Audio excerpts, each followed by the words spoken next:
இப்போ இன்னைக்கு நம்ம வீடியோல என்ன பார்க்க போறோம்னா, கண்களும் கண்கள் அசைவுகள பத்தின ஒரு புரிதல உருவாக்குறதுக்காக தான். கண்கள் ஒரு 2 பேர் பேசிக்கிட்டு இருக்கிறப்ப, ஒருத்தர் கேள்வி கேட்கிறார், ஒருத்தர் பதில் சொல்றாரு. அப்ப அந்த பதில் சொல்றவருடைய கண்கள் வந்து வலது பக்கம் போகுது அப்படின்னு பார்த்தீங்கன்னா, அந்த வலது பக்கம் போயிருந்து ஒரு ஆன்சர் வரும் பாருங்க. அது கண்டிப்பா பொய்யா தான் இருக்கும். வலது பக்கம் பார்த்துட்டு அவருடைய கண்கள் போயிட்டு உங்களுக்கு ஒரு பதில் சொல்றாருன்னா, கண்டிப்பா அது பொய்யா தான் இருக்கும். அதே நேரம் அந்த கண்கள் வந்து இடது பக்கம் இருந்து அந்த இன்ஃபர்மேஷன கலெக்ட் பண்ணி உங்களுக்கு சொல்றாங்க அப்படின்னா, அது வந்து கண்டிப்பாக உண்மையா தான் இருக்கும். இது வந்து பிரெயின் அ மெத்தடாலஜி அப்படிதான் ப்ராசஸ் பண்ணுது. பேரலல் ப்ராசஸிங் சிஸ்டம்னு சொல்லுவாங்க. அந்த மாரி தான் அது ப்ராசஸ் ஆகுது. அதே நேரம் அந்த கண்கள் வந்து மேல் நோக்கி நீங்க 2 பேர் பேசுறப்ப மேல் நோக்கி பார்க்குதுன்னா, அவர் உங்கள டாமினேட் பண்றதுக்காக அவர் முயற்சி பண்றாரு மனசுக்குள்ள அப்படின்னு அர்த்தம். அதே நேரம் அந்த கண்கள் உங்கள்ட்ட பேசுறப்ப, அவர் கீழ் நோக்கி இப்படி இப்படி பார்த்திருக்காரு. உங்கள ஐ டூ ஐ கான்டாக்ட் பண்ண மறுக்கிறாரு. கீழ் நோக்கியே பார்த்திருக்காரு அப்படின்னா, அவர் தன்னுடைய தவற உணர்ந்துட்டாருன்னு அர்த்தம். அவர மன்னிச்சிடணும். அவர விட்டுறணும். அவர போட்டு தொந்தரவு பண்ணக்கூடாது. அவர் வந்து சப்மிசிவா இருக்கிறாரு அப்படின்னு அர்த்தம்.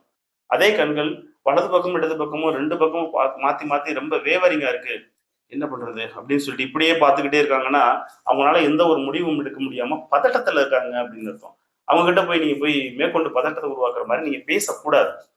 கூர்மையா கூர்ந்து கவனிக்கிறாங்க அப்படின்னா, கண்டிப்பா அவங்க உங்கள விரும்புறாங்கன்னு அர்த்தம். அத்தன பேர் இருக்கிறப்ப, அத்தன பேர் பேசுறப்ப உங்கள மட்டும் அடிக்கடி ஐ கான்டாக்ட் பண்ணுவாங்க. அப்படின்னா கண்டிப்பா விரும்புறாங்கன்னு அர்த்தம்.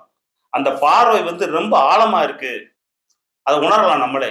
ரொம்ப ஆழமா பார்க்குறாங்க அப்படின்னா, அந்த கண்களுக்குள்ள ஆழமான பார்வை இருக்குன்னா, கண்டிப்பா அவங்கள வந்து விரும்புறாங்க. உங்களை அவர்கள் ரசிக்கிறார்கள் அப்படின்னு அர்த்தம். அதே கண்கள் வந்து நீங்க பேசும்பொழுது கண் விரிவடைகிறதும், இந்த புருவங்கள் விரிவடைகிறதும் இருந்துச்சுன்னா, கண்டிப்பா அவங்க உங்கள விரும்புறாங்க. கண்டிப்பா உங்கள ரசிக்கிறாங்க அப்படின்னு தான் அர்த்தம். அதே நேரம் அந்த கண்கள் வந்து நீங்க பேசுறப்ப அவாய்ட் பண்றாங்க. பிடிக்கல அப்படின்னா, நீங்க பேசுறப்ப மேலயும் கீழயும் எங்கிட்டு பார்த்துட்டு இருப்பாங்க. தேவையில்லா உங்கள ஐ டூ ஐ கான்டாக்ட் பண்ணவே மாட்டாங்க. அந்த மாரி ஆள்களுக்கு உங்கள பிடிக்கலன்னு அர்த்தம். தயவு செஞ்சு அந்த இடத்த விட்டு வெளியேறுங்க. அவங்ககிட்ட மேற்கொண்டு நீங்க தொடர்பு வச்சு அவங்க உங்கள ஏமாத்த தான் செய்வாங்க. ஸோ அதே மாதிரி ஐ கான்டாக்ட் பண்றப்ப, வலது பக்கம் இருந்து யோசிச்சு ஒரு பதில சொல்றீங்க அப்படின்னா, கண்டிப்பா நீங்க அந்த நிறைவேத்த மாட்டீங்க. அதே நேரம் இடது பக்கம் இருந்து அத நீங்க ஆமா நான் கண்டிப்பா செஞ்சுருவேன் அப்படின்னு சொன்னீங்கன்னா, கண்டிப்பா செய்யக்கூடிய நபர்களா இருப்பீங்க. கண்கள் வந்து எப்பயுமே ஒரு பெண்ண பார்க்கும் பொழுது, ஐ டூ ஐ கான்டாக்ட் தான் பண்ணணும். First eye contact.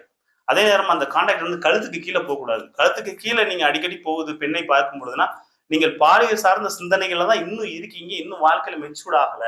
கண்கள பார்த்து பேசுறதுக்கான அந்த மெச்சூரிட்டி இன்னும் வரல அப்படின்னு அர்த்தம். அதே நேரம் அந்த கண்கள் வந்து அ கண்ண மூடி இப்படி ஒருத்தவங்க முறைச்சு பார்க்குறாங்க அப்படின்னா, கண்டிப்பா அது எல்லாருக்கும் தெரியும். அந்த சிம்ப்டம் வந்து கோவமா தான் இருக்காங்க அப்படின்னு அர்த்தம். அதே நேரம் அந்த கண்கள் வந்து அ உள்நோக்கி ஒரு ஒரு கேள்வி கேட்கிறீங்க. அத உள்நோக்கி கண்ண மூடிட்டு அப்புறமேல் பதில் சொல்றாங்க அப்படின்னா, கண்டிப்பா அது அவங்களுடைய ஞாபகத்துல இருந்து மிகச்சரியான ஆன்ஸர வந்து அவங்க சொல்லுவாங்க. அதுல வந்து பொய்லாம் இருக்காது. 100% அக்யூரசி இன்ஃபர்மேஷன் வந்து இருக்கும்.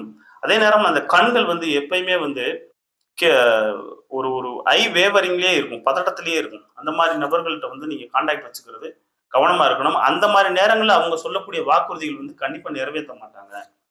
அந்த கண்கள் வந்து எப்பயுமே வந்து ஆழமான ஒரு பார்வையும், ஒரு பதட்டமில்லாத கண்களும், விரிவடைந்த கண்களும் அல்லது அந்த புருவங்கள், உயர்ந்த புருவங்களும் இருக்கும் பொழுது, அவங்க வந்து நம்பிக்கைக்குரிய நபர்களா இருப்பாங்க.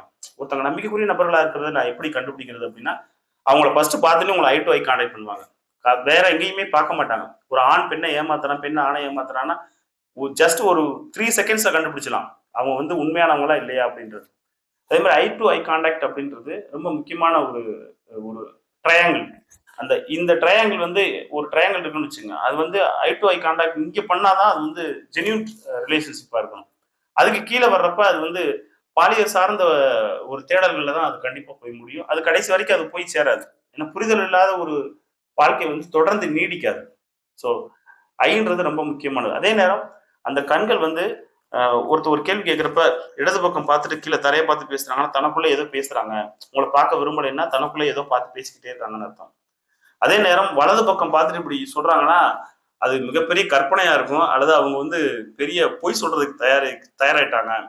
ஒரு ஒரு கற்பனை கதைய உங்கள்ட்ட கட்டவிழ்த்து விடுறாங்க அப்படின்றத நம்ம ஈஸியா புரிஞ்சுக்கலாம். அதே நேரம் அந்த கண்கள் ஒருத்தவங்கட்ட பேசுறப்ப அந்த கன்னம் வந்து நல்ல விரிவடையுது. கன்னம் வந்து அ கண்கள் வந்து விரிவடையுது. புருவங்கள் வந்து பெருசாகுது அப்படின்னா, அவங்க உங்கள பேசுறத விரும்புறாங்க அப்படின்னு அர்த்தம்.